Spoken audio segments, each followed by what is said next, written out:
కొంతకాలం కిందట బ్రహ్మదేవుని ముంగిట రెండు ఆత్మలు కోరుకున్నవి ఓ వరం. రూపురేఖలు వేరట, ఊపిరొకటే చాలట, ఆ వరాన్నే స్నేహమంటున్నాం మనం.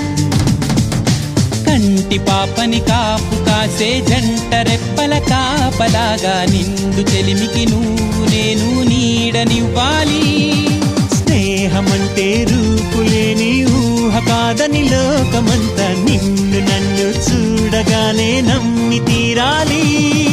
కొంతకాలం కిందట బ్రహ్మదేవుని ముంగిట రెండు ఆత్మలు కోరుకున్నవి ఓ వరం.